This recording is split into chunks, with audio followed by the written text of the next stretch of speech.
nós servimos a Jesus ali. Estou no seminário aqui desde 2011, fiz presencial aqui 2 anos e meio, e assim nós estamos aqui prosseguindo com a nossa assistência. Nós fazemos aqui assistência de maneira, nós ofertamos aqui a nossa assistência, nós somos cooperadores aqui do CETAB, e vocês venham prosseguir firmes nessa jornada, e aquilo que estiver ao nosso alcance, pode contar conosco. Você com certeza foi inserido no grupo do WhatsApp, está lá o meu contato, você pode me chamar no privado se você quiser. E as nossas aulas são aulas bastante simples e diretas, tá bom? Esse é o nosso livro base, tá? A nossa matéria é Novo Testamento, Antigo Testamento 1 e 2. Nós estamos com o Antigo Testamento 1. Nós já fechamos no primeiro semestre do ano passado, no segundo, Novo Testamento 1 e 2. Estudamos os Evangelhos e depois as cartas até Apocalipse. E esse semestre vamos fazer aí até os livros sapienciais, né? Os livros que integram de Jó até Cantares. Então, começamos o mês passado estudando o Pentateuco, tá bom? E hoje vamos seguir de livros históricos. Eu estava até conversando com o Francisco, a gente estava até se divertindo, né? Porque a nossa matéria, irmãos, é para quem lê a Bíblia, tá bom? Nossa matéria, se você costuma ler a Bíblia, se você gosta de estudar a Bíblia, se você já leu a Bíblia uma vez, 2 vezes, ou 3 vezes, ou mais, isso aqui para você vai ser mamão com açúcar, tá bom? E é bom estudar teologia, por quê? Porque quando você estuda, você aprende aonde você vai, você aprende como você tem que bater. E tem muita gente hoje que lê a Bíblia e não entende, é por não respeitar esses pontos que nós estamos estudando. Primeiro, não considera a organização, a estrutura do Antigo Testamento. A estrutura do Antigo Testamento precisa ser considerada para você estudar a Bíblia. Você pega o Levítico lá, não entende nada, fala, mas tem que ser o Levítico, afinal de contas, praga da tinha. Aí você chega em Crônicas, você vê o autor falando de reis, sendo que os reis já falou anteriormente, né? Aí você chega em Isaías, você vê Isaías profetizando contra o rei Ezequias, e você fala, mas onde está Ezequias na Bíblia? Quem foi o rei Ezequias e tal? Mas você tem que saber a estrutura direitinho, a organização do Antigo Testamento, também do Novo Testamento. Então a organização, a estrutura do Antigo Testamento, ela começa com o Pentateuco, que são 5 livros do Antigo Testamento. Depois vem 12 livros históricos, Josué até Esther. Depois você acrescenta mais 5 livros poéticos ou sapienciais, né? Que são de Jó até Cantares. E depois você acrescenta os profetas, que são chamados profetas maiores, né? Mais 5 livros. E por fim, mais 12 livros, que são chamados profetas menores, que são de menor conteúdo do que Isaías, Jeremias, Ezequiel e Daniel. Então, nós estamos nessa jornada de aprender um pouco para poder ensinar outras pessoas. Então, você está aqui hoje, você tem essa responsabilidade. Se você falhar, outras pessoas também poderão falhar. Então, é uma reação em cadeia, é o efeito dominó. Você não vem para o seminário simplesmente para tomar café, ou dar um passeio, ou ver como é que é, tá bom? Eu sempre falo aqui, na segunda aula, que eu já vou frisar novamente. Se você não tiver condição depois, é difícil demais, eu preciso que você nos procure, para assim nós podermos te oferecer uma ajuda, tá bom? E isso nós precisamos considerar o seu nível de escolaridade, certo, chefe? Amém? Então, o seu nível de escolaridade conta muito aqui no seminário. Tem gente que não sabe ler ainda direito. Nós temos hoje a geração analfabeta, o analfabetismo digital, que as pessoas aderiram em suas vidas o analfabetismo digital. Por que digital? Porque ele passa do digital e te atinge na vida social. Você não consegue interpretar as coisas, não consegue focar nas coisas. E esse analfabetismo vai te levando para um nível de desistência. Então tem muita gente que lê e não consegue interpretar o texto, muita gente que não consegue escrever, né? E o nível de escolaridade conta muito nisso. Tudo bem que eu conheço pessoas que têm 8ª série, 9º ano e não sabem escrever ainda, né? Eu conheço pessoas assim, não sabem colocar ponto, vírgula, ponto final, 2 pontos, traço, que é parágrafo, que é um parágrafo, ou que é uma redação. Então, são pontos essenciais de alfabetização que fazem falta. De repente, você não tem essa condição. Você tem uma dificuldade na escrita, na interpretação. Nos procure, fala, pastor, eu não consigo escrever direito. Eu não sei fazer nenhum trabalho, eu tenho dificuldade na escrita. Pelo amor de Deus, mas eu queria fazer o seminário. Eu tenho certeza que nós vamos ter saída para você. Amém? Amém, gente? Amém. Então vamos quebrar essa cultura aí do silêncio, né? O pessoal entra mudo e sai calado.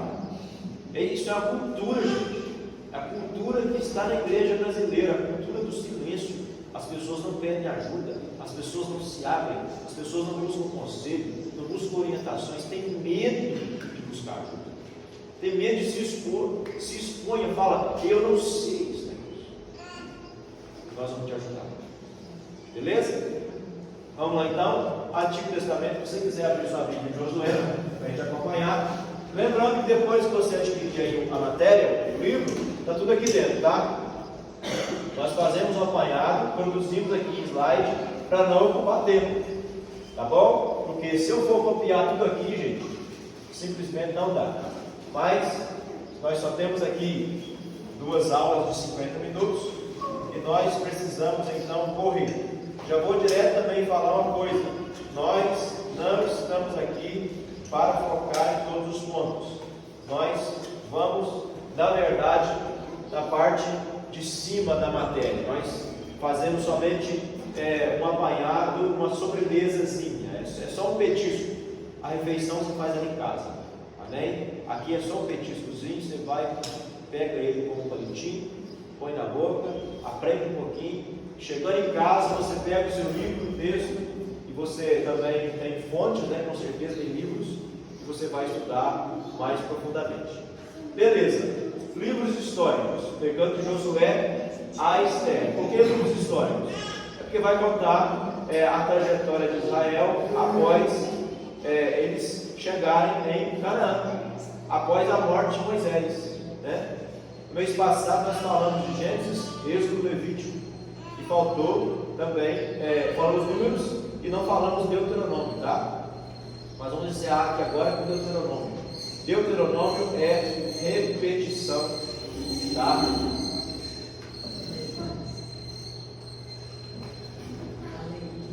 Foi a tormenta. Deuteronômio é repetição de quê? Da lei. Moisés, antes de morrer, o que ele faz?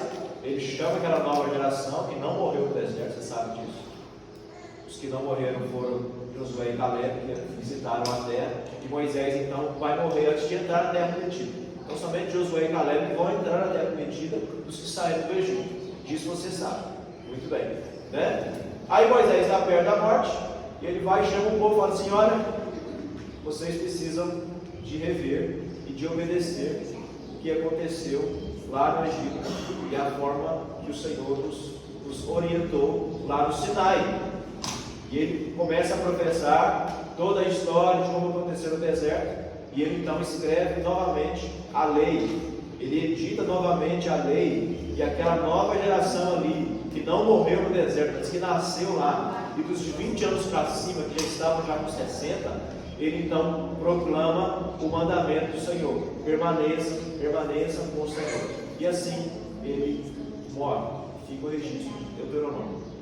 Agora, os livros históricos é o período de entrada na terra prometida, e a história se desenvolve ali com o período de Josué, aí vem o período dos juízes, aí os juízes são eleitos ali pelo Espírito Santo, são pessoas que vão combater os inimigos. Israel ora desvia, ora volta, e depois o reino é passado para um líder somente, Saul, e depois segue a história. Vamos seguindo aqui, senão eu vou contar tudo antes da hora. Vamos lá. Josué, o nome no hebraico é Yeshua, que significa salvação do Senhor. E Josué fala o quê? Fala sobre o poder característico do povo de Deus para vencer o mundo e tomar posse da terra prometida. Então, quando Josué ele é eleito por Deus, quando Moisés passa para ele a direção, de cara já, o Josué é impregnado de uma autoridade que Deus disse: olha, não se aparte da sua boca o livro desta lei, medita nele dia e noite, levanta-te, esforça-te. Então Josué foi colocado como sucessor de Moisés, e ele deveria então se esforçar, porque a partir da sua liderança, o povo ia assumir o controle da terra. Amém? Isso aí, quando você começar a estudar Josué, você já vai perceber isso. Beleza. Viu Josué, fala de Israel na terra prometida, e destaca Israel como nação e a importância de se manter os atos divinos. Quando Israel atravessa o Jordão ali, o que Deus dá? Qual é a orientação de Deus? Olha, fale para os sacerdotes pegarem lá 12 pedras, e essas 12 pedras serão colocadas como um memorial.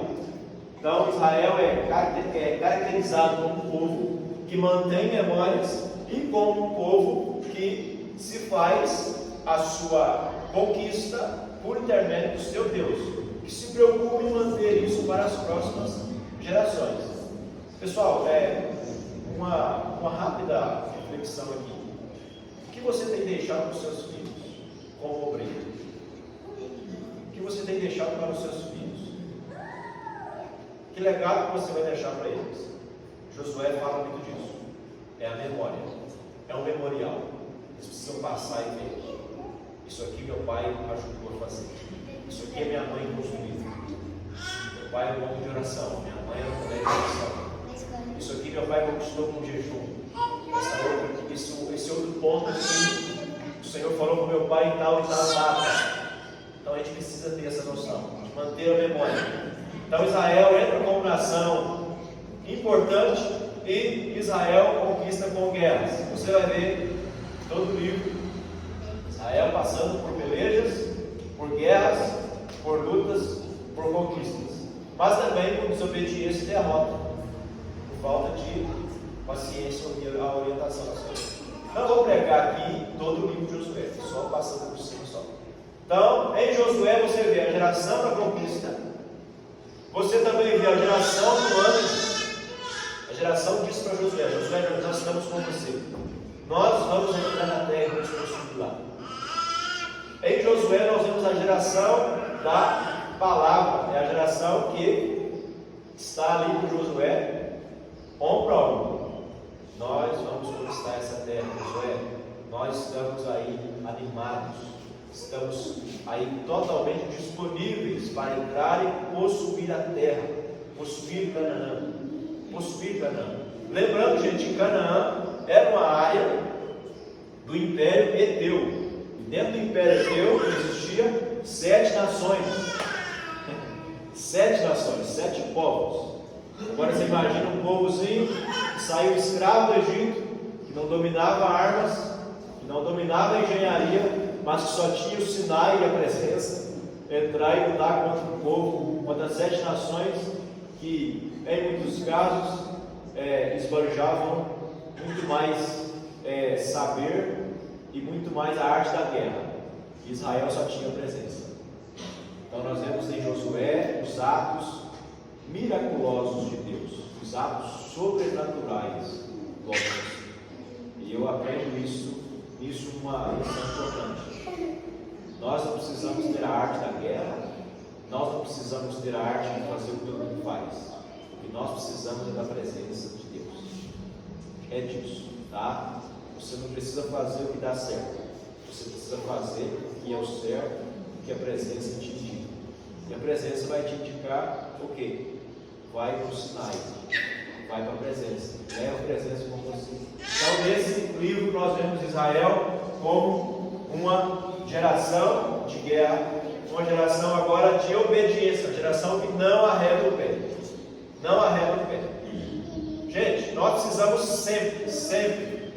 sempre guardar em nosso coração e trazer memória que nos traz esperança.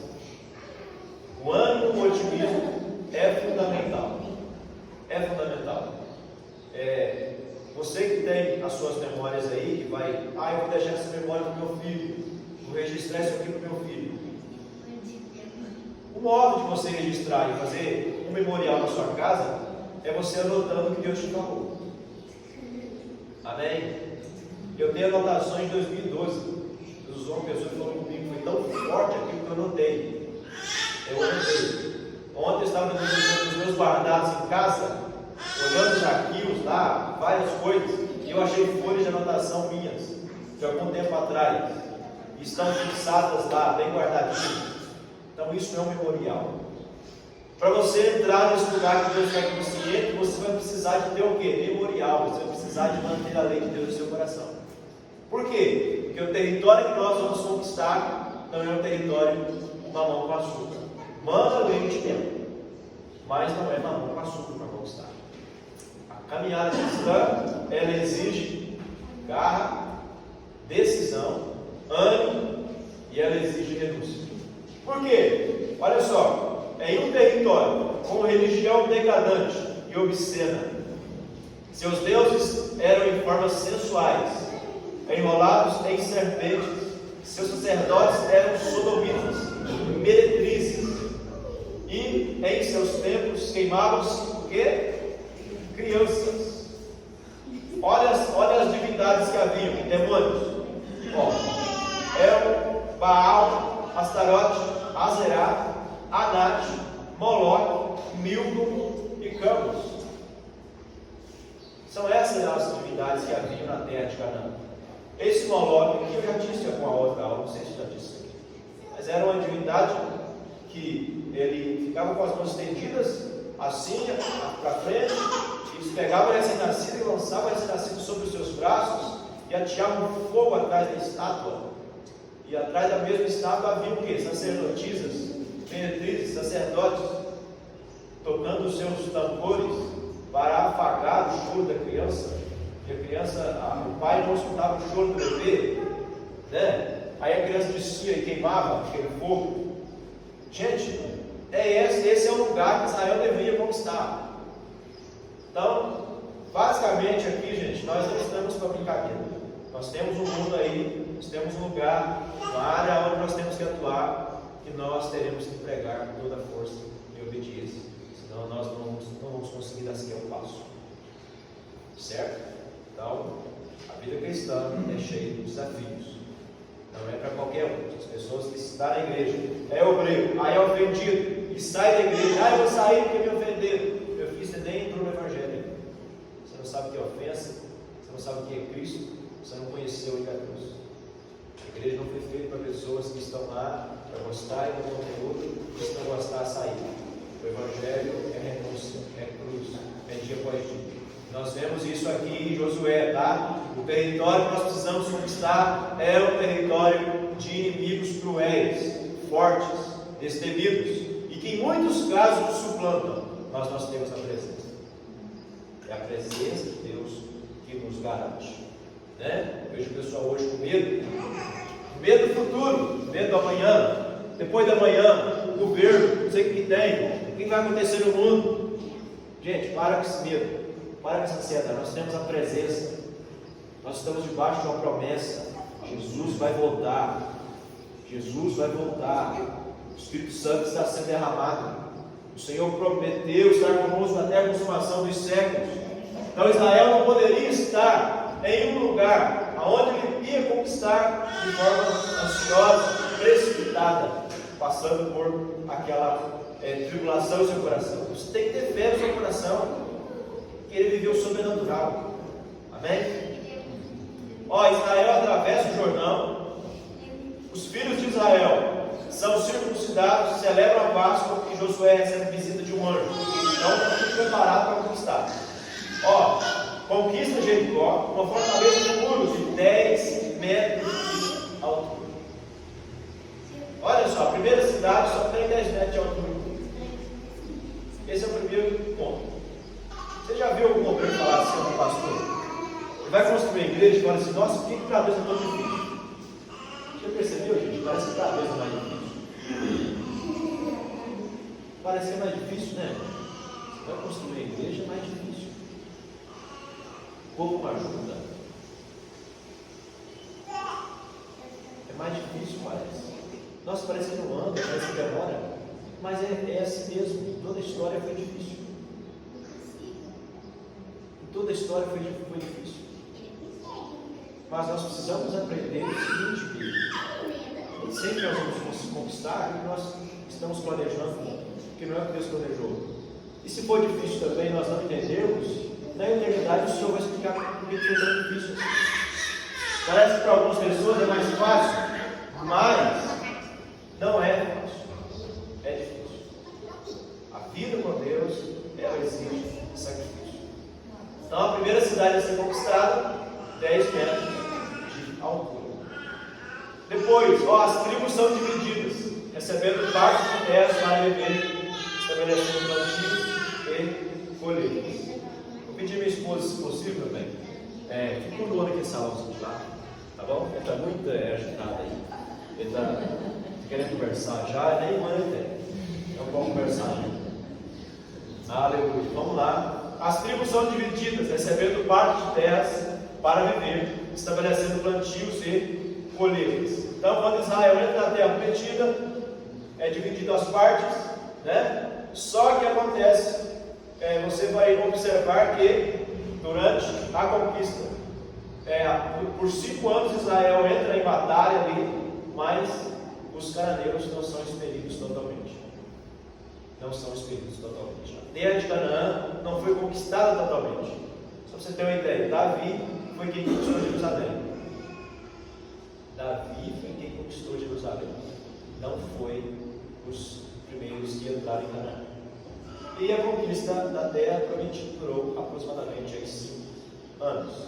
Beleza, partindo agora para Juízes. Vamos para Juízes? Abra Juízes. Juízes. Início aí do capítulo. Juízes. Juízes.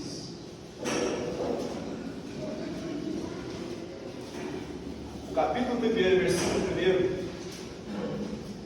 Juízes 1. Juízes 1. Diz assim o texto: sucedeu depois da morte de Josué, que os filhos de Israel perguntaram ao Senhor, dizendo: quem dentre nós primeiro subirá aos cananeus para pelejar contra eles? E disse o Senhor: Judá subirá, e eis que lhes dei esta terra na sua mão. Então disse Judá a Simeão, seu irmão: sobe comigo a herdade que me caiu por sorte, e pelejemos contra os cananeus, e também eu contigo subirei, e subirei a tua, que te caiu por sorte. E Simeão partiu com ele, e subiu Judá, e o Senhor lhe deu na sua mão os cananeus, os ferezeus, e feriram deles, em Bezek, a 10.000 homens. Só que a conquista não continua, a peleja, ela é paralisada, e Israel então começa a se posicionar em concordância com os cananeus.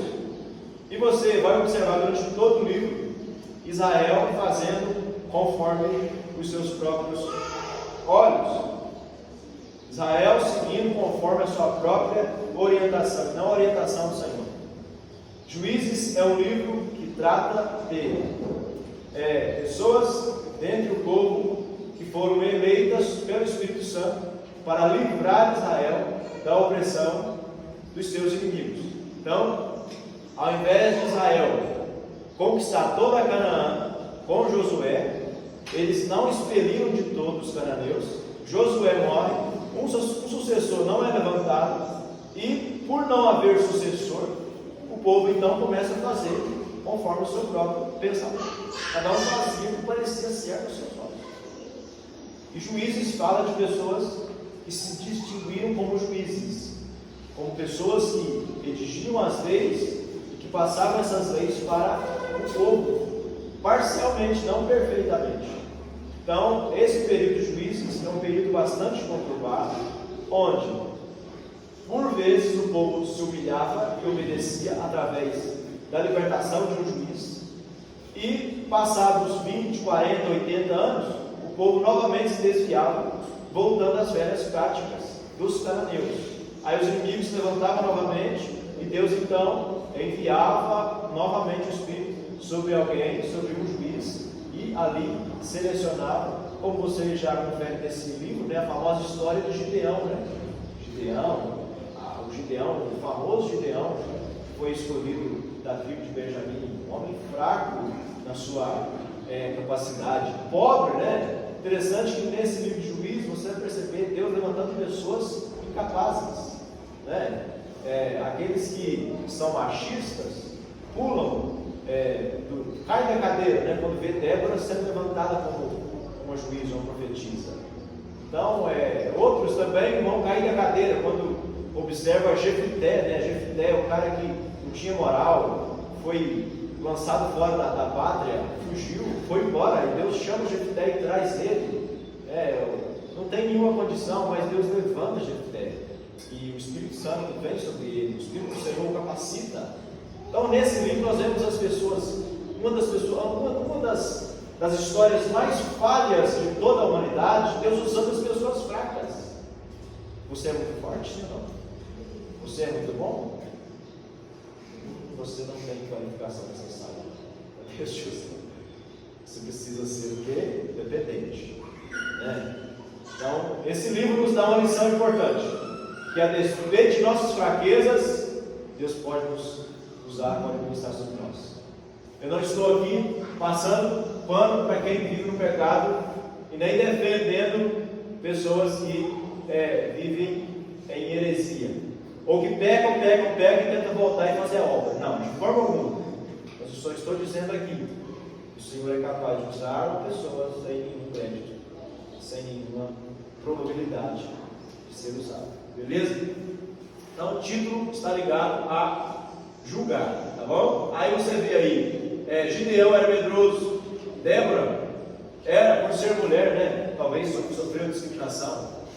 Jefté, um homem excluído da sociedade, e ao todo são 13 pessoas que Deus levanta para dar vitória, sequência aí em cada período. O período do juízo veio após a morte de Josué, quando Israel ficou sem governante central. E o livro mostra a luta de Israel para manter a posse da terra.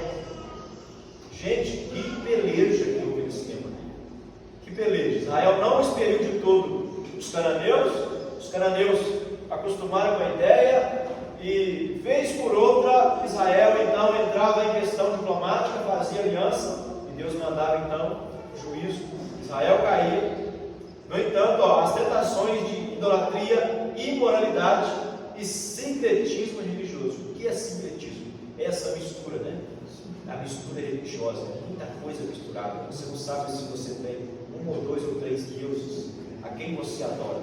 Então, os desastres morais e civis que a nação vivenciou foram resultados de desobediência a Deus. Amém? Estou um pouco rápido, mas eu tenho que partir. Não há meios de voltar atrás. Nós precisamos correr, que a hora não nos espera. Agora, o contexto que o livro de Josué, o contexto da história do livro de Josué, é um contexto de bastante turbulência no mundo. Primeiro, ao norte, o reino Mitano foi tomado pelos hititas. Na parte oeste, aí veio os impérios Minônico e Micênico em colapso. Aí ao sul e leste, tribos nômades começaram a se estabelecer nos reinos de Moab, Amon e Edom.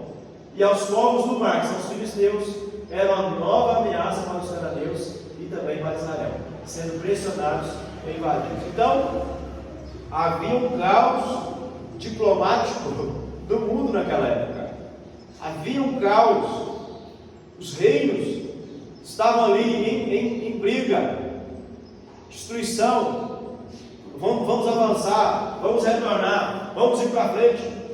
Sabe, depois que você começa a estudar a história dos juízes, o contexto, você já não lê mais o livro de Juízes da mesma forma. Por quê? Você já vai entender o ponto de vista do povo. De fato, o povo de Israel precisava ter muita fé para manter-se em constante ocupação. Porque o mundo estava caótico de todos os lados. É o caos de todos os lados. Israel se procurava manter vivo ali, na sua região, e conquistar mais. Só que Israel, por fim, nesse tempo não consegue. Esse período dura aí aproximadamente 300 anos. Beleza? Juízes e o valor da história. Um pequeno grupo manteve o culto a Deus, dando sequência à tradição deixada por Moisés. E, em outras palavras, o livro mostra quanto de progresso era necessário para que Israel chegasse como mestra da religião ética da humanidade. Gente, esse ponto aqui é importante. Você entende o mundo hoje pela Bíblia, né? Quando você chega em Juízes, você entende a chave central de a maioria das nações do mundo hoje. Por exemplo, quem aqui já falou bença pai, bença mãe? Levanta a mão. É melhor dizer, quem nunca falou? Todos já falamos, né? Bença pai, bença mãe, bença avô, bença avó. O cara pode não saber, não ser nem cristão, pode talvez adorar Satanás.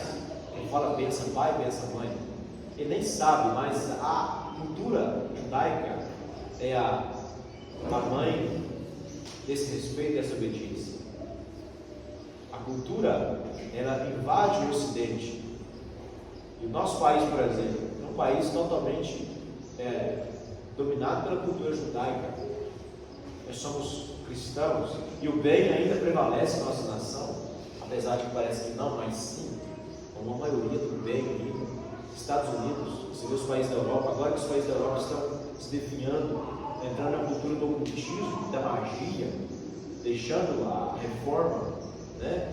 Mas nós oramos para que Deus envie lá avivamentos sobre aquela terra, sobre a Europa. Mas no Ocidente, nós temos o quê? Essa ética com base na cultura judaica. Tá? Com base na cultura judaica. No entanto, os seus descobridores são judeus. Tá? São judeus. A carta enviada para a princesa Isabel, para Dom João, de Portugal, foi enviada como carta que nós descobrimos a terra da verdadeira cruz. A terra Brasil. Não Brasil inicialmente. Brasil por nome, o Barzilai que estava com eles na embarcação. Começou a trabalhar com uma madeira. E eles não sabiam o nome dessa madeira. Vamos batizar o nome dela pelo nome do cara que começou a trabalhar com ela. É o Barzilau. É o pau de Barzilau. Então, pau-brasil. Brasil escreve com Z, não conhece como o pessoal escreve também. Então, a nossa cultura está impregnada dentro da cultura judaica. E o mundo foi totalmente virado, voltado para a cultura judaica. Por isso que existe respeito hoje. Agora, imagina comigo, se Israel tivesse sido destruído nesse tempo aqui, nós teríamos chegado hoje? Sim ou não? Não teríamos chegado. Porque somente Israel, nesse tempo aqui, segundo a história, somente Israel era um povo que detinha o quê? Respeito pela mulher, cidadania, leis. Só de você chegar em uma terra onde crianças são sacrificadas, já está errado. Só de você chegar em uma localidade onde os ídolos são prostitutas, onde os sacerdotes de uma nação, a liderança espiritual é uma meretriz, que futuro tem isso, gente? Não tem nenhum futuro. E Deus então usa a nação de Israel para quê? Eu vou lançar o meu plano de redenção em Cristo. Eu vou lançar aqui o meu pano de fundo aqui. Eu quero formar na terra um povo justo e eleito. E a sociedade chegou onde chegou por causa de Israel. Essa é a realidade. A sociedade chegou onde chegou por causa dos bons princípios da palavra de Deus. Eu vou entrar aqui em questão, mas a tentação hoje é o quê? Qual é a tendência do sistema? Cancelar a cultura judaica. Né? Aí surgem ideologias, aí surge o sistema tentando empurrar para a perna dos nossos meninos e dos nossos mais velhos também a pornografia, que é um sistema escrachado que cancela a cultura judaica. Né? Aí você vê uma cultura do divórcio tentando entrar na igreja. Muita gente tentando passar o pano por cima. Você vê gente tentando cancelar textos bíblicos. Isso não existe. Não pode. Nós temos que nos levantar em oposição a isso, porque a história nos confirma que o povo de Deus que obedeceu a palavra foi o povo que deu sequência à humanidade. Nós estamos aqui hoje por causa disso. E eu não garanto a você que daqui a 100 anos pode ou não haver mundo, humanidade. Sinceramente falando, difícil de acreditar daqui a 50 anos. Difícil de acreditar, menos que Cristo volte. Mas se ele voltar, vai ser tudo mudado, né? Então a sociedade tem o seu valor através de Israel. A nossa cultura vem da Bíblia. Ideologias, várias formas do sistema hoje no mundo, elas devem ser renunciadas, batidas de frente. Tá bom? E eu vou dizer para você uma coisa: tem muitos louvores aí da igreja, muita gente cantando, mas na verdade são influências da cultura do sistema. Vou falar sobre isso, não vou te deixar para tudo atrás da orelha agora aqui. Eu não vou atrapalhar a sua aula, não, tá? Mas tem muita canção aí no meio evangélico que é, na verdade, retrato do que o sistema produziu nas mentes, nos corações, né? Vai dar tudo certo, você é um cara nosso, você é a princesinha de Jeová, você é o sonho do Senhor. Ai, meu Deus, futuro esquerdista na mente das pessoas. Beleza? Juízes e seu valor para o obreiro. Vamos lá, no meio das várias ameaças de todos os lados, Israel deveria permanecer em adoração. Então, primeiro, você tem agora nos juízes a ameaça das nações e Israel tentando manter-se de pé na terra. E hoje aqui nós, como obreiros, esse seminário é para formar obreiros. Eu vou te dar uma dica. Você tem, primeiro, o ataque de Satanás. Segundo, você tem o ataque do sistema, do mundo, da humanidade. Você tem esse ataque. E você, em terceiro lugar, tem o ataque de você mesmo. É a sua mente. Ontem conversei com o pastor dizendo: pastor, você tem que ter uma noção de inteligência emocional.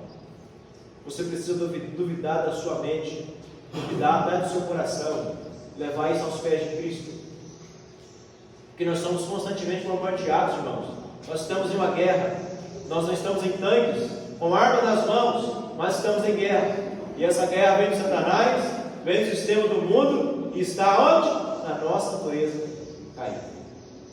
De todos os lados vem. Então, resta-nos seguir o que? As Escrituras. Receber o Espírito Santo, pois as ameaças estão por toda parte. E uma pergunta que eu te faço: você já recebeu o Espírito Santo? Já recebeu o Espírito Santo? Sim ou não? Já recebeu o Espírito Santo? Você chora de vez em quando? Você pensa em seus pecados? Pensa em como melhorar? Você pensa em como seguir aqui para frente? O que vai ser daqui a 10 anos? Você pensa? Você precisa pensar nisso. Isso é característico de quem recebeu o Espírito Santo. É aquele pensar em que sentimento precisa melhorar. Amém? Vamos lá para o livro de Ruth. Se você quiser acompanhar aí abrindo, não estou lendo não, tá? Mas nós precisamos aí seguir como se fosse o Espírito, né? Ruth, você já conhece a história perfeitamente. A triste história de uma mulher chamada Noemi, que ela sai a peregrinar em terras que não são de Israel, mas dos campos de Moabe, e ela vai seguindo o seu marido Elimeleque com os seus 2 filhos. Chegando lá, o que acontece? Os filhos se casam com moabitas e ela perde então o marido e os 2 filhos. E ela volta depois para Israel somente com Ruth. A Ruth decide segui-la e disse: ó, o seu Deus é meu Deus, o seu povo é meu povo. Aonde você pousar, pousarei eu. Lembrando que essa história ela é descrita e acontece dentro do período dos juízes, tá? Dentro desse período conturbado de conquista, fracasso, sobe Israel, desce Israel, sobe os inimigos e por aí vai. Então, o período de Ruth, a história de Ruth, ela é dentro do cenário dos juízes. Beleza? Olha o propósito do livro. Foi escrito a fim de mostrar que através do amor altruísta, do devido cumprimento da lei de Deus, uma jovem moabita veio a ser bisavó de um dos maiores reis de Israel. Então, para quem não sabe, seja bem-vindo, Ruth, bisavó de Davi. Ruth e o Novo Testamento. Ruth e o Novo Testamento. Teve um dia que um rapaz me procurou, há uns 8 anos atrás. Ele estava assim: eu vou embora, pastor, para Portugal. Eu vou embora para... eu tenho que ir para algum lugar da Europa. Eu vou para lá e tal. E eu deixei justamente o texto de Ruth para ele. Eu perguntei: onde você está hoje? Que país você está? Eu estou aqui no Brasil. O que você sabe fazer hoje? Eu sei coar café, eu sei lá, mexer com alguma coisa de mecânica. Mas eu preciso de ir para lá, porque lá que vai estar a minha oportunidade. Eu falei assim: a Ruth não tinha oportunidade. O que ela tinha, na verdade, era uma sogra viúva, e ela tinha um povo que não era dela. E o que ela fez? Ela fez o que veio à sua mão. Ela perguntou para Noemi, falou: Noemi, o que eu faço? Tem alguma coisa que eu possa fazer? Noemi, nesse tempo agora tem colheita em Israel, e os mais pobres vão atrás dos ricos, e os ricos deixam cair lá de propósito para que nós possamos pegar esses alimentos. Então eu vou fazer então. Vou para o campo para trabalhar, vou fazer o que tem para fazer. Eu vou colocar a mão na massa. E ela foi, e a provisão de Deus brilhou sobre ela. E ela então se casa com Boaz, o parente remidor mais próximo. E ela então entra na linhagem de Cristo. Gente, esse livro nos mostra que o transtorno humano pode gerar sim oportunidades para os propósitos de Deus. Tá? Os momentos de crise são momentos de crescimento. O que as pessoas não sabem é que a crise gera crescimento. É por isso que todo jovem que vai se casar pergunta para mim: pastor, o que o senhor acha de casar? Fala: a melhor coisa do mundo. Porque você entra num período onde você vai enfrentar o seu próprio ego, o seu caráter, você vai ter que vencer o seu mal que está em você, vai ter que suportar aquela pessoa vai ter que vencer ela também, e assim ambos vocês vão formar o que é o propósito de Deus. Vem os filhos, é difícil, a família é complicada, os momentos são difíceis, mas nós crescemos na peleja, na dificuldade. Essa geração aí na Nutella, que não quer casar, que não quer ter dificuldade, quer ganhar muito dinheiro, quer viver só postando as coisas legais, olha, isso aí não tem nada a ver com o que está no plano divino. Tá? Nós precisamos ser forjados no calor da batalha. Então, hoje aqui, o que está em sua mão para fazer? O pastor não me consagrou, não me viu. O que veio a sua mão para fazer, faça. Isso seja na obra de Deus, seja talvez também na vida, talvez não, na vida material, na vida normal, social do dia a dia. Faz o que está na sua mão para fazer. Chegou a oportunidade? Não questione, faça. Tem pessoas que, eu fico abrir sua porta, sim, mas essa aqui eu não quero. Abre um emprego lá, aí o miserável não quer aquele emprego, quer aquele emprego maior, mas é através daquele que ele vai chegar lá. Então, obreiro, por favor, ensine isso para as suas ovelhas, quando você for pregar. Amém, gente? Amém? O pessoal não quer enfrentar etapas, quer pular, querem queimar etapas. Então, a Ruth é a prova que a participação no projeto divino é para todo aquele que vive em obediência de fé. Meu pai não foi pastor, meu avô não foi pastor, meu bisavô não foi pastor, a minha família não tem história nenhuma no Evangelho. Eu comecei há pouco tempo, mas olha, eu estou cheio de expectativa em Cristo, porque eu criei nele. Amém? Tem muita gente, talvez na sua casa, não tem ninguém que te passe exemplo, não tem ninguém que te passe uma força ou capacidade. Todo mundo desviado, o pessoal do Natal bebe igual o leitor no coxo. Meu Deus do céu, você não tem ninguém para te ter uma base. Nós parece que só eu sou crente nessa casa, só eu sou presbítero, só eu sou diácono, só eu sou evangelista, só eu sou pastor. Meu Deus, estou desanimado. Não desanime, porque o Ruth não tinha ninguém na família dele. E o pessoal desanima, né? A menina procurou, falou: pastor, meu namorado estava assim, a família dele é toda doida, mas ele está com Cristo. Eu falei: graças a Deus, já é 50% de ganho, ele está com Cristo, que bênção. Mas e todo mundo? Mas todo mundo, deixa todo mundo, fica com Cristo, fica com Jesus. Então, nós precisamos crer nisso, irmãos. Você foi chamado, não tem que ter aquele legado atrás. Quem dera se eu fosse neto de John Wesley. Quem dera, meu irmão.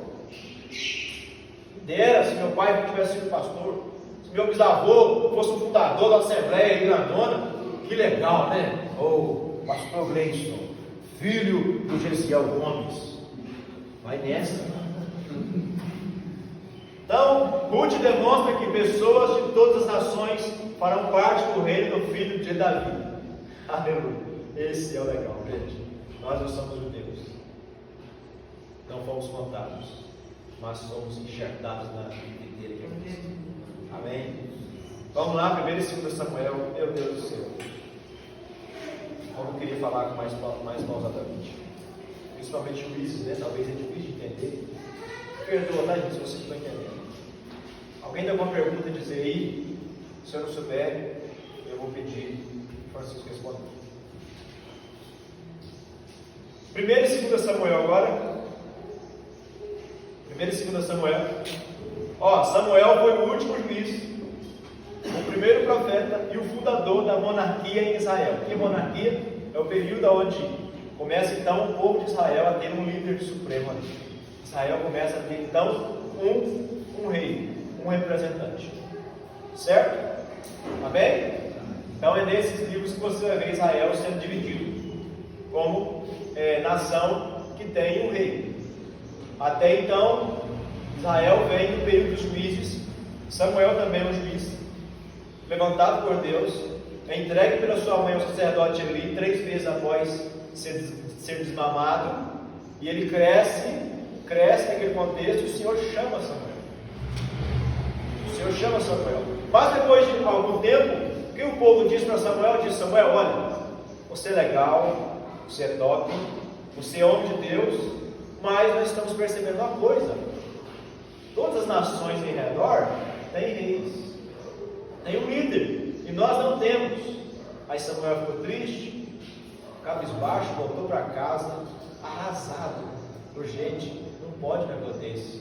E ele foi orar ao Senhor: não, Samuel, beleza, o povo que quer, você vai eleger um rei para eles, então. Vai eleger. Então surge aí nesse cenário o primeiro rei de Israel, chamado por Deus, tá? Saul. Saul fez vários passos errados, várias escolhas erradas, mas ele reinou 40 anos ainda. E ele foi chamado por Deus. E ele, olha só, à primeira vista ele se escondeu atrás da bagagem. Ele não queria. Mas ele se destacava em altura e em beleza. Interessante que ele era pastor de jumento, né? Não de ovelha. Ele chamou primeiro pastor de jumento. Como que Samuel conheceu Saul? Foi quando ele estava caçando as jumentas perdidas do seu pai. Oh, meu Deus do céu! Deus nos dê pastores de ovelhas, não de jumentos, né? É por isso que talvez, assim, vai entender, né? Talvez ele foi muito rebelde. Vamos fazer aqui uma conjectura. Talvez ele foi um cara rebelde assim, né? Porque acostumado a ser pastor de jumento, aí desvia, sai da direção, mas mesmo assim permanece por 40 anos. Aí Israel recebe a cereja do bolo. Qual é a cereja do bolo? Vocês não querem Deus como seu rei, então fiquem com Saul, pastor de jumento. E aí 40 anos de quê? 40 anos de sofrimento também. Porque Saul era o cara da postura mais alta, mais bonitão. Ele se destacava. Mas após, não sabe-se quando, tá? Não sei quando foi o ano, que o Senhor chamou Davi. Mas o Saul desobedece, oferece ali o sacrifício no lugar de Samuel, em Ramá, e o Senhor então desiste de Saul. Desiste de Saul. Não sei por quanto tempo Saul governou assim, de certa forma, bem. Eu acredito que foi aproximadamente uns 25 anos aí, ou 30, governando de forma assim, quase que justa e boa, né? Porque ele governou por 40 anos.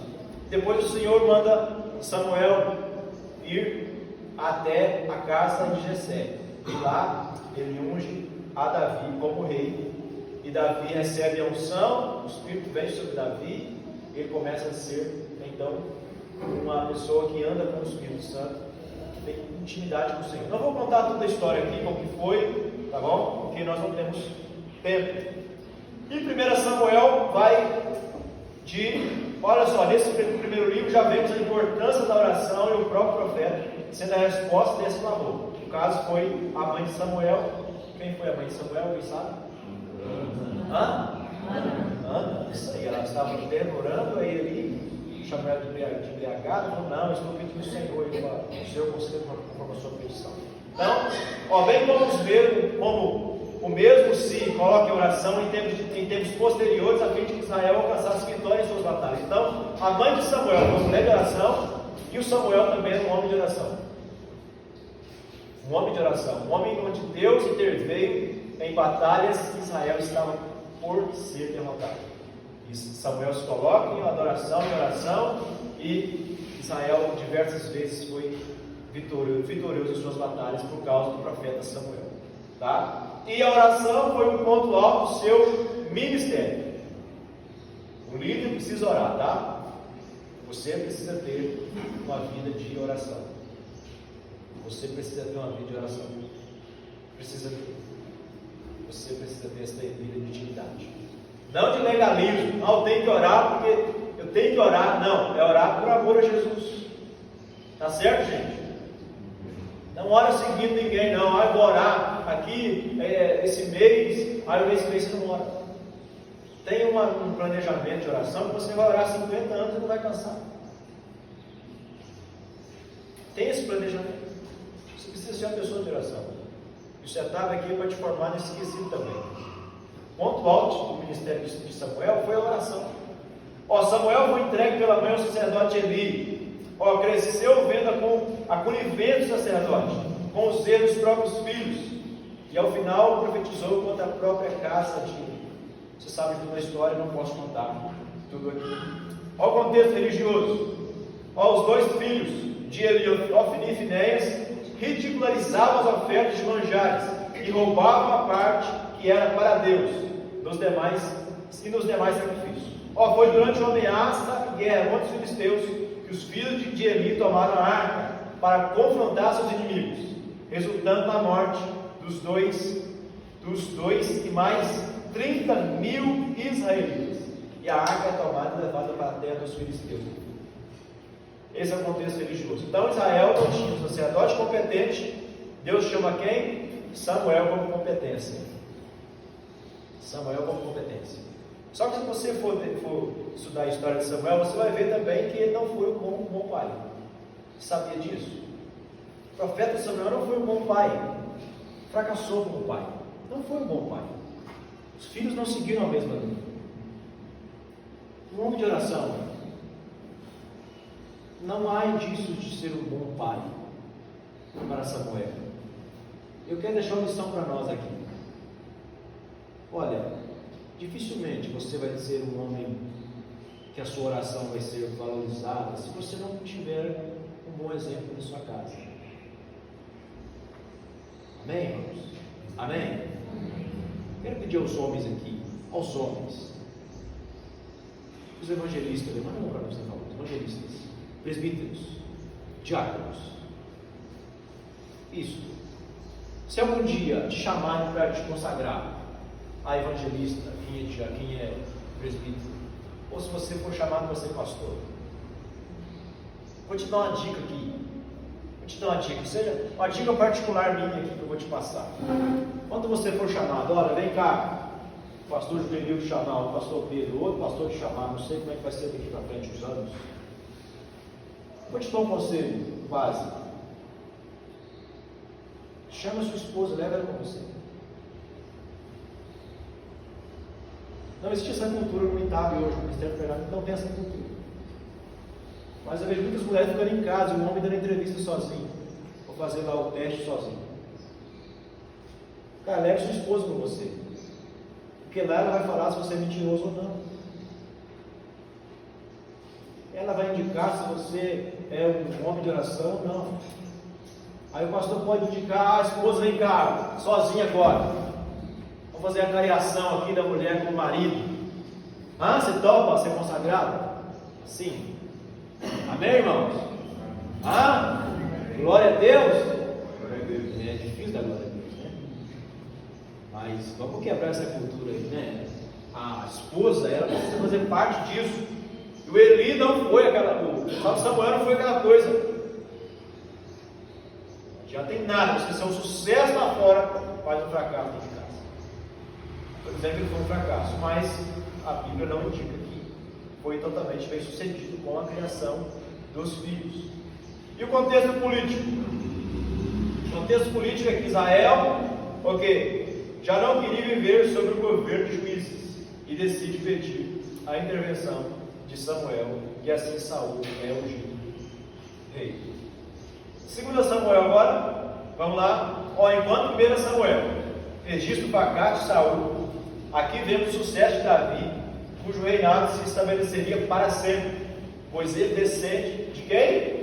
Olha, Rei dos Reis, Senhor dos Senhores. A sua linhagem daria sequência ao plano de redenção, a sua linhagem do Messias. Aclamado rei de Judá, Davi também é constituído rei de todo Israel. Então a primeira fase de Davi foram 7 anos em Hebrom. E mesmo assim com lutas e perseguições, ameaças de morte por parte de Saul. Meu Deus, que luta, que dificuldade foi para Davi chegar ao trono. E hoje você vê muitas pessoas, né? Ele quer aceitar, recebe Jesus hoje, aí amanhã já quer bombar, já está lá em cima, recebe Jesus agora, aí o ano que vem, daqui a 5 anos, 10 anos. Teve um dia que um obreiro, não daqui do ministério, me procurou, falou assim: pastor, lá na igreja tal, assim, agora eu estou muito triste, porque lá eles não deixam de pregar, a escola dominical não deixa de dar estudo. Eu falei: rapaz, que bênção, tem a praça para você pegar, tem a calçada, tem pessoas que estão passando lá 24 horas por dia. Hoje é 24 horas, o pessoal não dorme mais, né? 2 horas não, o pessoal precisa bater por lá fora. Você pode pegar até 2 horas da manhã se você quiser. Então o povo quer facilidade, mamão com açúcar, né? Gente, não existe isso. Nós precisamos ser como Davi, ousados. É difícil, mas temos que partir para cima. Você conhece pessoas que eu quero ser consagrado, porque é bonito demais o termo, é legal, o status, está lá na frente. Eu vejo só com a voz dessa grossura assim, falar, eu falo: nossa, parece que é tão fácil. Mas lá nos bastidores, no aconselhamento, quero ver você no ardor ali da batalha, lá nos bastidores, sem ser na aparência, nos púlpitos. É lá que o obreiro se distingue. Davi se distinguiu, Davi se posicionou, muito mesmo antes de assumir o trono. Davi foi um grande rei, muito antes de tomar em sua mão a liderança oficial. Davi foi um homem do secreto e de batalhas, muito antes de ter a coroa na cabeça. Então esse é o obreiro valoroso, é aonde ninguém vê. Esse é o local de atuação que você deve estar. Amém, gente? Esse é o local de atuação. Depois o púlpito vem, o paletó pode vir, legal, está, vem aqui, apóstolo, bispo. Mas o seu local de atuação é onde ninguém vê. Ninguém vê. Mas segue-se a história, né? E como a Bíblia é um livro descrito, e nós vemos que é um livro cheio de pessoas fracas, capazes, pecadoras, com erros assim. Fala, nossa, se fosse hoje eu colocaria em disciplina essa pessoa, eu vou excluir esse cara aqui. O Davi era uma ótima opção, né? Primeiro, manda matar o marido da Batseba, engravidou ela, aí ela perde o menino, Deus não permite nascer o menino. É interessante que desse casamento nasceu quem? Salomão. Ó. Davi pega ou matar o marido de Batseba. A partir daí, o que acontece? Incesto. Seus filhos, o Aminon força Tamar, violenta sexualmente. Aí o Absalão mata o Aminon depois o Absalão é morto, novamente, depois que persegue o próprio pai, Davi. E Davi, 21 filhos e uma filha. Foi exemplar guerreiro, mas fracassou como pai também, né? Isso aqui é o livro da história do rei Ezequias, né? O rei Ezequias que Isaías profetizou para ele, viu a cara para a parede, né? Aí o Senhor deu mais 15 anos. Aí o Senhor fala assim para ele: olha, os seus dias serão em paz, mas os seus filhos, eles serão lançados dessa terra e as suas nádegas serão descobertas. Gente, que vergonha! Não fala isso, pastor. Aí o que Ezequias fez como pai? Não pode, Senhor, cancela, vem meus dias. Não, eu não posso aceitar isso, de forma alguma. Desde que haja paz em meus dias. Tudo bem. Assim é Davi, né? Guerreiro, legal, Golias, top das galáxias, lá em cima, mas fracassou como pai. Você percebe a sequência de pessoas do Antigo Testamento? A sequência de heróis que fracassaram como pais. O Noé construiu a arca.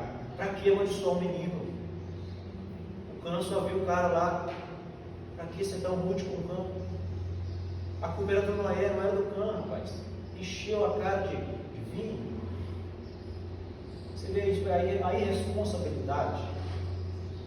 Então, gente, isso não venha a ser a sequência do nosso ministério, mas venha a ser a sequência de histórias de pessoas que foram exemplo, que fizeram de fato a diferença na história, que foram de fato uma base para os seus filhos. Tá bom? O seu ministério pode talvez sofrer turbulências, você pode talvez retroceder, voltar para trás, pode acontecer isso, gente. Você pode talvez desanimar, pode entrar numa crise, um burnout da vida, não é? Estafa, muita coisa. Nós vamos desanimar de tudo. Mas você não pode desanimar da sua família. Amém, gente? Parar de ser hipocrisia. O cara está lá, está arrebentado lá, a esposa sabe que está um fracasso. Eu não confesso. Vamos pedir ajuda, vamos sentar, tomar um café juntos. Pastor, estou desanimado, quero sair, estou estressado. 10 anos aqui, 20 anos aqui. Procure ajuda, pelo amor de Deus. Vamos lá, 1ª e 2ª Reis agora. Primeiro livro dos Reis começa com o quê? A glória de Salomão. Aí vem na sequência do 3º rei de Israel. Mas, com toda essa glória, Israel termina no fracasso, sendo que levado cativo para a Babilônia, as 2 tribos do sul. A gente vai falar daqui a pouco, né? Tá bom? Nesses livros vemos a divisão das tribos em reinos, norte e sul.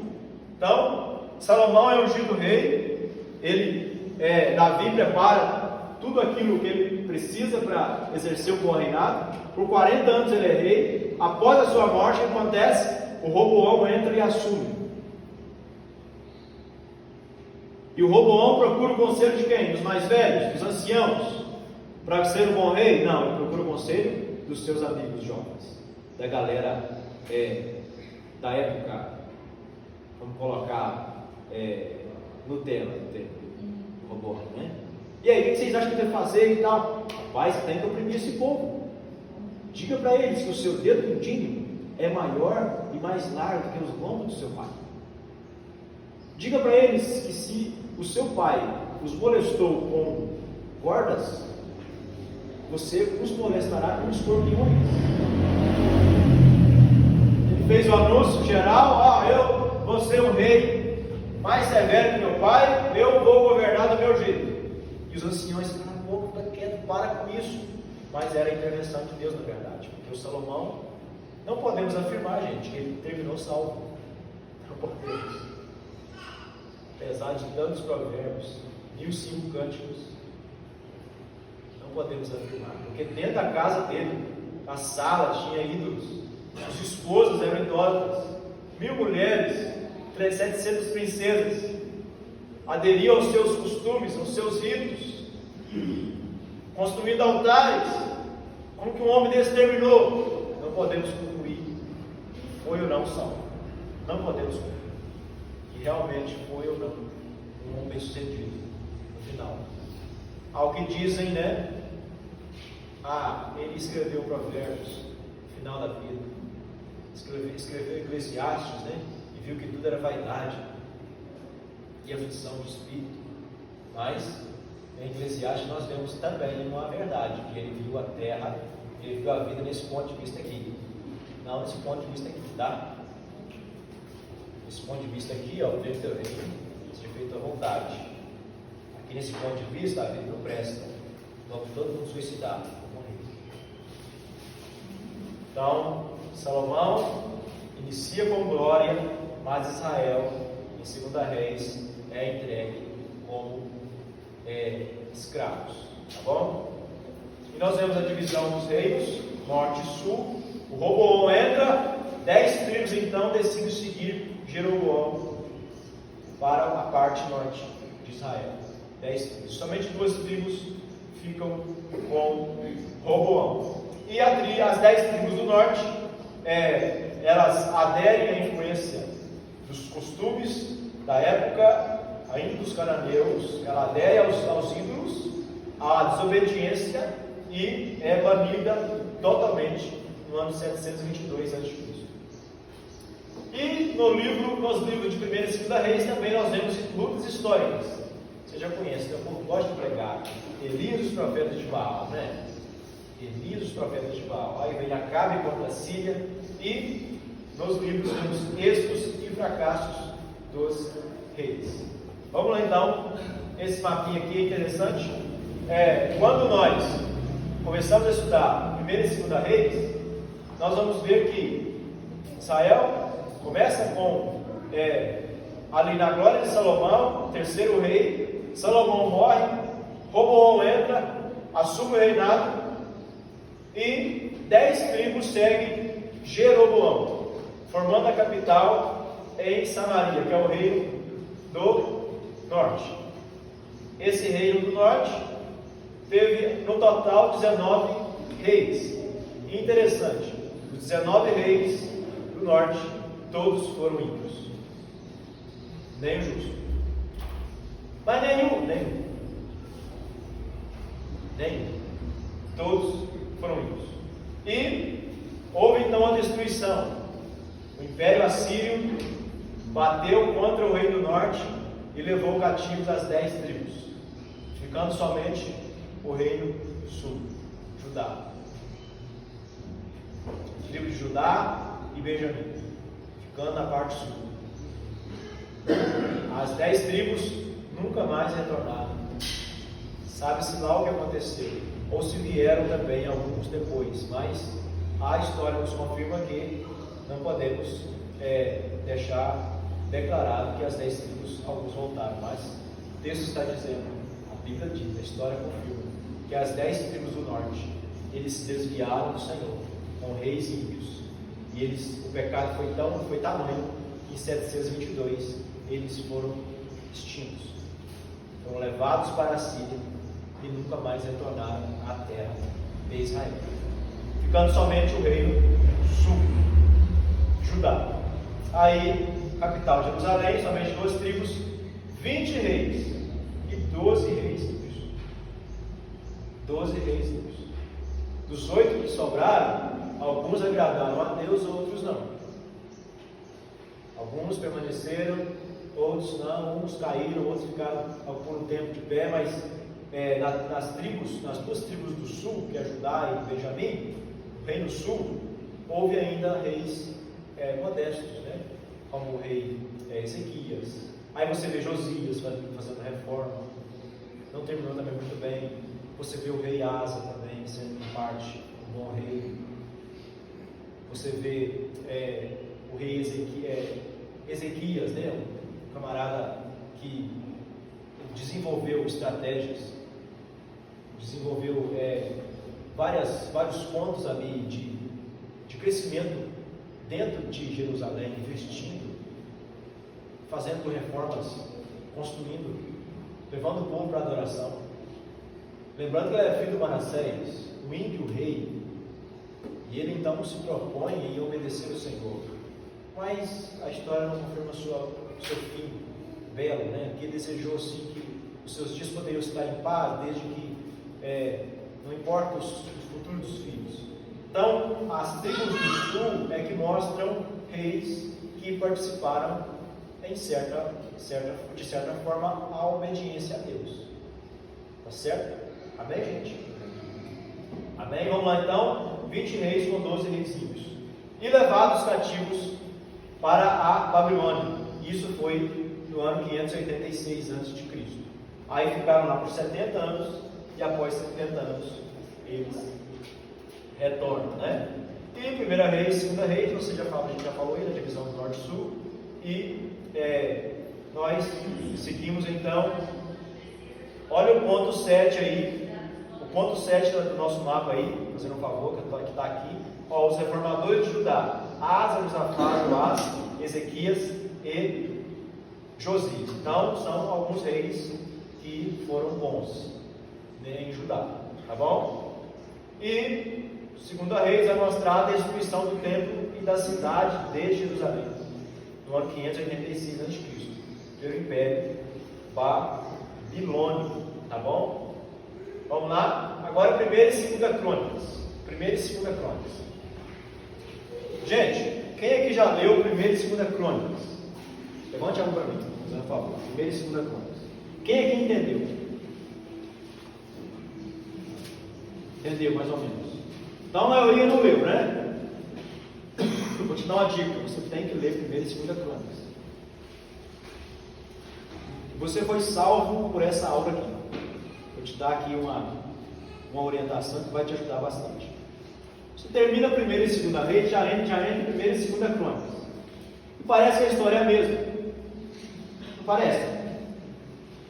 Mas aqui está falando do reinado de Davi. Mas Davi está falando lá atrás também. Davi traz a arca para Jerusalém, constrói uma tenda.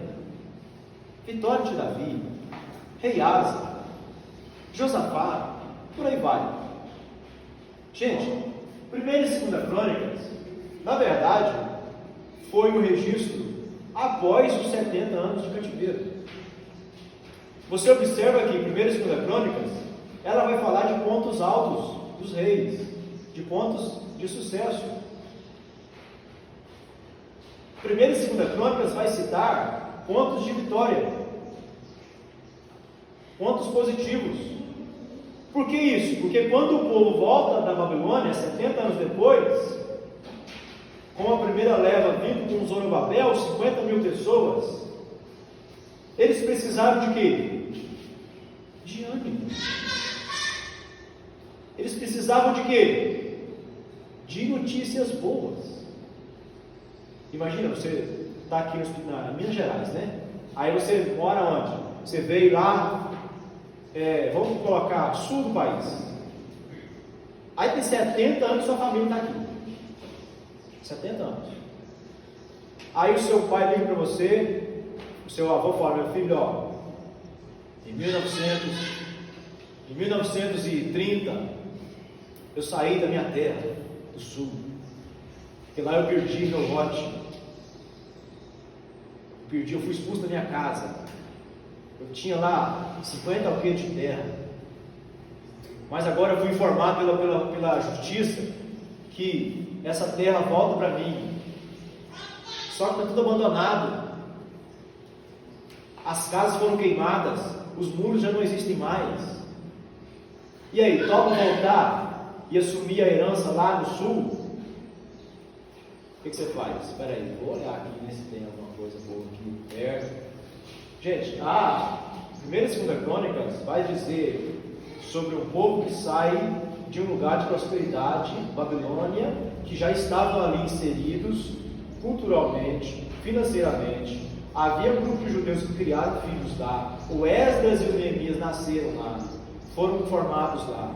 Mas eles precisaram de quê? De injeção de ânimo para permanecer em construção, agora após 70 anos. E aí que vem o relato de 1ª e 2ª Crônicas.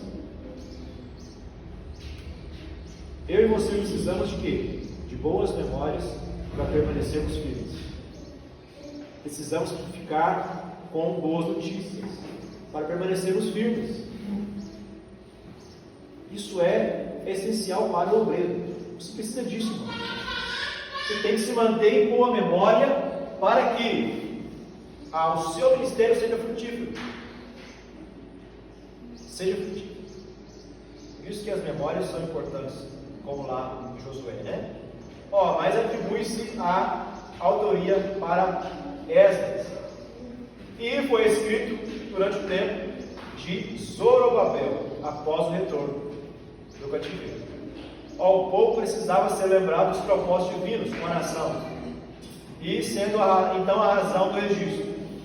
É por isso que você pega lá Crônicas, e você vai ver lá até o capítulo 5, 6, genealogia.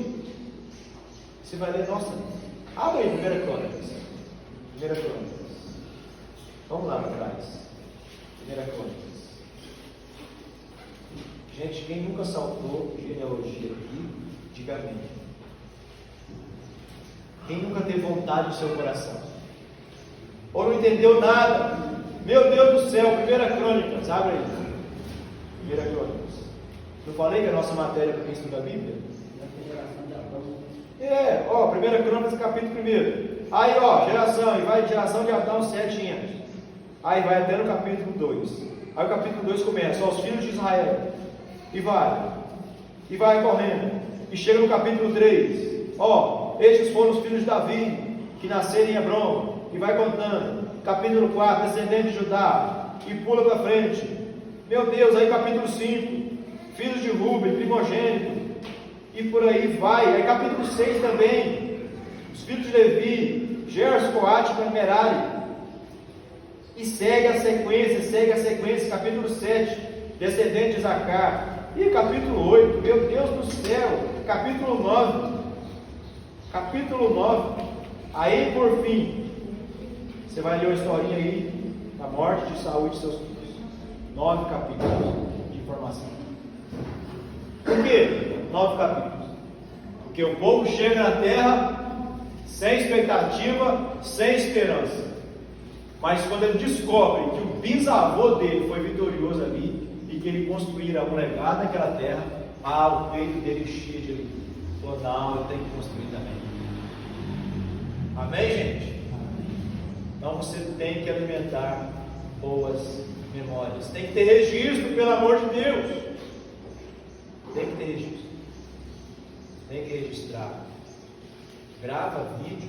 Hoje a tecnologia está aí, né? Deixa para os seus netos. Fala, meu filho, eu vi isso aqui, eu orei. Deixa um testemunho. 1ª e 2ª Crônicas, o propósito. O propósito nós já falamos, né? Aí vem a estrutura. Genealogias, aí reinado de Davi, reinado de Salomão e os reinos de Judá. Reinos de Judá, sem fazer menção aos reis do norte. Porque o norte foi o quê? Banido. Somente faz menção em 1ª e 2ª Crônicas os reis do sul. E dos seus pontos altos. Agora, Esdras e Neemias é justamente dando sequência nesse contexto, tá? Esdras, se você não sabe, quem aqui já leu o Salmo 119? Você acha grande, pequeno, cansativo? Legal de ler? Eu acho ele muito profundo. E eu acho também o Salmo 119 um salmo assim, que cada versículo é único. Cada versículo é único. Salmo 119. Aí, ao que tudo indica, o Esdras foi quem redigiu. Mas o cara deixar a sua função na Pérsia e descer e voltar para o sul ali e lutar contra a imoralidade do povo. Esdras foi um valente que deixou o seu conforto durante o Império Persa, que foi a sequência, né, do Império Babilônico. Ele desce e institui então a lei moral de Deus. Ele lê a Torá, lê o Antigo Testamento, lê os registros dos profetas. Ele lê, gente, o povo é avivado. Então, na história é considerado somente um livro, e os dois livros cobrem um período que vai de 538 a 430 a.C.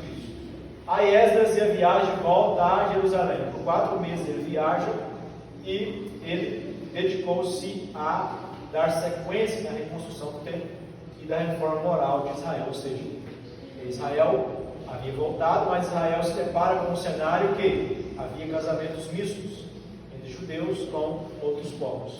E ele então pede que os homens dispersem suas mulheres. É uma história conturbada. Então, Esdras também é considerado que autor de 4 livros: 1ª e 2ª Crônicas, Esdras e Neemias. Agora o ministério de Neemias. Ele deu a reconstrução dos muros da cidade de Jerusalém. Neemias também foi um homem de exemplo. Construiu os muros em 52 dias. E ele recebe a ajuda de Deus depois de 4 meses de oração. O Senhor envia lá uma direção sobre a vida dele, e um dia o rei Artaxerxes libera para que ele voltasse e reconstruísse os muros após a sua lamentação diante do rei. Não posso contar toda a história aqui, tá, gente? Não posso contar toda a história, só estou passando por cima aqui.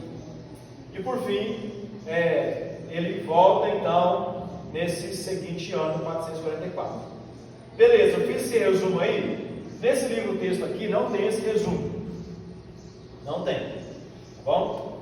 Eu disse para vocês que eu ia lançar no grupo mês passado, acabei não lançando, mas eu vou colocar no grupo todos esses slides. Todas essas aulas estão disponíveis no grupo, se você quiser estudar. Mas nesse livro aqui não possui essa informação, tá? E essa informação é importante. O resumo dos que voltaram do cativeiro depois de 70 anos na Babilônia. Primeiro, ocorreu em 538 com Zorobabel. Aí 50 mil pessoas voltam com Zorobabel na primeira leva.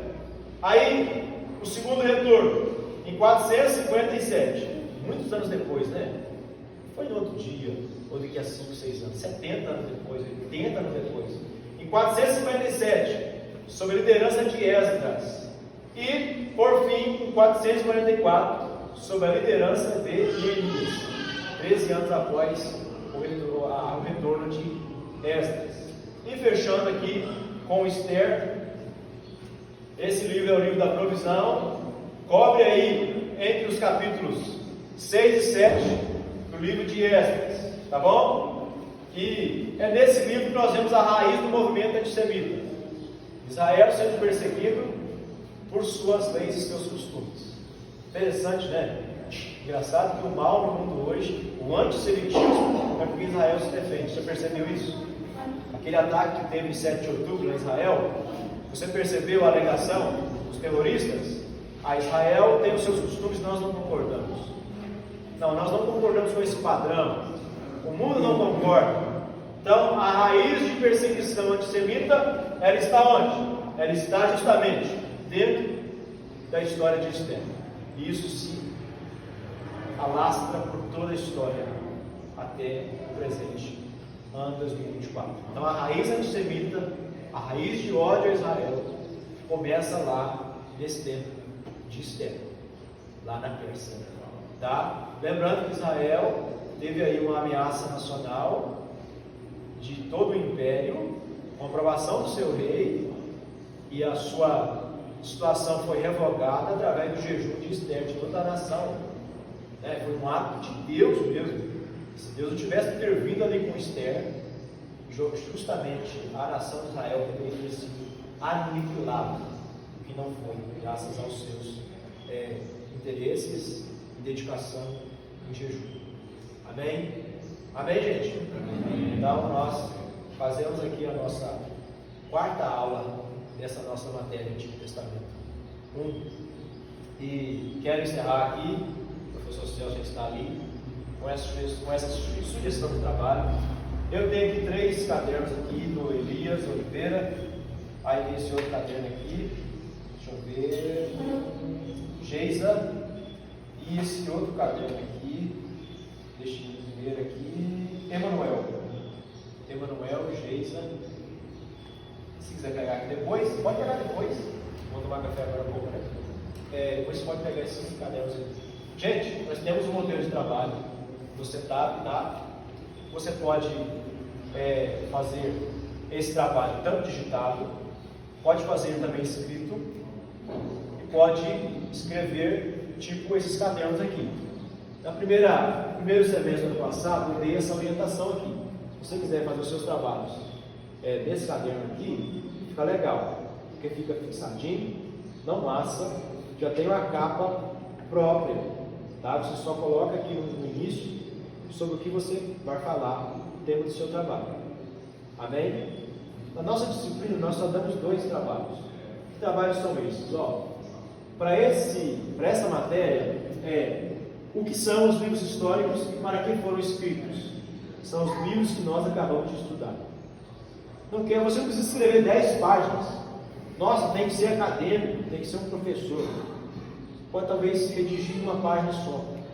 Você também pode fazer em modelo de digitação ou em papel almaço. O que é papel almaço? É o papel sem essa capa aqui. Mas é melhor, compre esse caderninho aqui, eu te dou a dica. Os que estão entrando novatos agora, adquira esse caderninho aqui, compre uma papelaria e faça os seus trabalhos da nossa matéria desse caderno, fica mais fácil.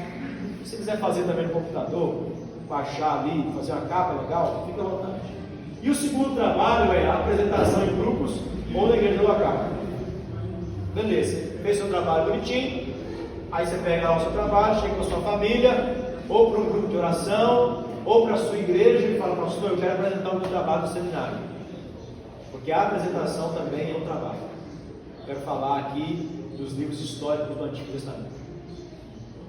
Ou você reúne sua família, seu pai, sua mãe, seus irmãos, ou os filhos, ou os netos, ou você reúne também talvez um grupo de oração seu, que você ora nas casas. No dia que você for pregar, você pode falar sobre isso também. Então, gente, o primeiro trabalho é escrito. O primeiro trabalho escrito, o que são os livros históricos e para que foram escritos. E o segundo trabalho é a sua apresentação. Por que nós fizemos a apresentação? Porque você, como obreiro, você tem que saber falar também. Você tem que aprender a falar em público. Amém, gente? Amém? Amém? Nós precisamos aprender a falar em público. Mesmo gaguejando, mesmo triplicando as palavras, falando errado, mas fale, presente. Tem alguns irmãos que me enviaram fotos, as fotos estão lá salvas no computador, tá gravadinha, e no final vai ter uma surpresinha das fotos, né? Quando for formar aí, nós queremos fazer um negócio bem legalzinho para vocês. E eu peço a vocês, se tiver alguma dúvida, os novatos aí, entrem em contato, tá bom?